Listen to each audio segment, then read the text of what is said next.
మిమ్మల్ని వ్యవహారాలు చేస్తున్నారని చెప్పేసి రకరకాలుగా మాట్లాడుతున్న వాళ్ళకి ఏ సమాధానం చెప్తారు? పాపం వాళ్ళు అర్బులబ్బా, వాళ్ళకు తెలియదు, పాపం వాళ్ళకు తెలియనట్టున్నది, వాళ్ళకు పుస్తక జ్ఞానం లేనట్టున్నది, లోక జ్ఞానం లేనట్టున్నది.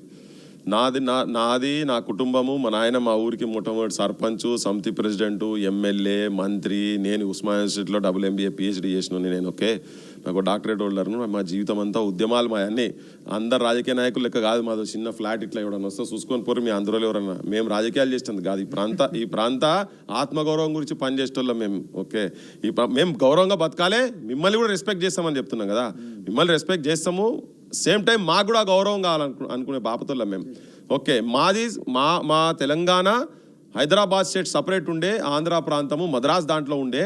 మీకు మాకు పొసుగదని చెప్పని అనుకుని అప్పటి నుంచే వద్దు కలిపొద్దన్నప్పటి నుంచి కొట్లాడుతున్నటువంటి కుటుంబం మాది. ఓకే, ఇప్పటి నుంచి ముచ్చట తెలియని వాళ్ళు మాట్లాడతారు కొంతమంది. నిన్న ఎవరో వీడియో పెట్టింది పాపం ఒక ఆమెకు తెలియదు, పుస్తక జ్ఞానం లేదు, లోక జ్ఞానం కూడా లేనట్టున్నది. వాళ్ళ తాత అని చెప్తున్నది, సంగంరెడ్డి సత్యనారాయణ వాళ్ళ తాత మంత్రి ఉండి అని ఏదేదో మాట్లాడుతూ ఉన్నారు. తెలుసుకోండి. ఇంకోటి ఏంది, సాకలైలమ్మ కూడా తెలియదు, కంచాయిలమ్మ అని చెప్పి మాట్లాడుతున్నారు. గింత అర్బకులు మాట్లాడితే ఎట్లా? ఇప్పుడు నేను కొన్ని పదాలు వాడాల్సి వస్తుంది.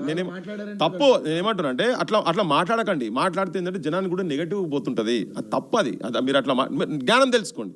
ఎవరి గురించి మాట్లాడేటప్పుడు ఒక ఇంటలెక్చువల్ డిబేట్ డిస్కషన్ జరగాలి. మీరు కూడా నార్మల్ లెక్క మాట్లాడితే ఎట్లా అండి? నాకు అర్థం కాదు. మేము ప్రాంతీయ విద్వేషాల గురించి కాదు కదా మాట్లాడేది, అస్తిత్వం గురించి అంటున్నా. ఇప్పుడు నేను విద్వేషాలు రెచ్చగొట్టాలనుకో వచ్చింది పొద్దు గారు, నేను ఒక్క నిమిషం, ఒకవేళ మా లోపటే దురుద్దేశం ఉండేదంటే నేను ఆడపోయి జనానికి వాయిస్ ఎందుకు ఇస్తాబా? గడపార పెట్టి దాన్ని కొట్టే ప్రయత్నం చేస్తాం. చేయలేదే, చేస్తలేం. మాకు ఆ గౌరవం ఉన్నది. బాలసుబ్రహ్మణ్యం గారు కమర్షియల్ ఆర్టిస్ట్ అయినా ఉన్నది. అరే మరి మా స్వేచ్ఛ ఉందా లేదా? దానికి వాదము సెంటిమెంట్ రేపు సెంటిమెంట్ కాదు అది. కొన్ని ఏళ్ళ నుంచి కొంతమంది ఇక్కడ దోపిడీ చేసేందుకు వచ్చినటువంటి కొంతమంది రాజకీయ వ్యవస్థతోటి ఇలా జగన్ ఆస్తులు సంపాదించిండు, చంద్రబాబు ఆస్తులు సంపాదించిండు. ప్రజలకేమైనా అక్కడ ప్రజలకు ఒరిగిందండి? అక్కడ ప్రజలు కూడా వచ్చి ఇక్కడ బతుకుతున్నారు కదా. కానీ ఇక్కడికి వచ్చి బతుకుతున్నప్పుడు మేము మమ్మల్ని అక్కడ చేసుకున్నాక మీరు కూడా యాక్సెప్ట్ చేయాలి. కానీ మీరు కూడా మళ్ళీ మేమే దాడి చేస్తాం అన్నట్టుగా మాట్లాడితే ఎట్లా? నాకు అర్థం కాదు. ఇప్పుడు మీరు కూడా ఆంధ్ర ప్రాంతం.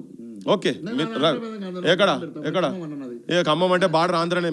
మాకు ఆంధ్రనే ఖమ్మం అంటే. ఓకే, మీకెనడా ఉన్నదా? నాకు కూడా చాలా మంది మిత్రులు ఉన్నారు. మాకు కూడా విద్వేషాలు లేవు కదా. ఇక్కడ మేము పొట్టకుట్టి కోసం వచ్చిన వాళ్ళ గురించి ఎప్పుడు మాట్లాడలేదు. మేము సీఎం రమేష్లు, లగడపాటి వాళ్ళు అటువంటి వాళ్ళ గురించి మాట్లాడినాం. వాళ్ళు వచ్చి ఇక్కడ ఆస్తులు ఇల్లీగల్గా సంపాదించినటువంటి వాళ్ళు, మేఘా కృష్ణారెడ్డి అటువంటి వాళ్ళు మీకు దోపిడే బిజినెస్ చేసేటోనికి ఎప్పుడైనా కానీ ఏ ప్రాంతమైనా కానీ. సో మేము ప్రజలుగా మరి అక్కడ వాళ్ళ కొరగలే, ఇక్కడ వాళ్ళ కొరగలే. కానీ ఇప్పుడు నేను అనే దాంట్లో కూడా మరి తన చెప్తున్న దాంట్లో వాస్తవం ఉందా లేదా అని ఆలోచించాలి అక్కడ ప్రజలు కూడా.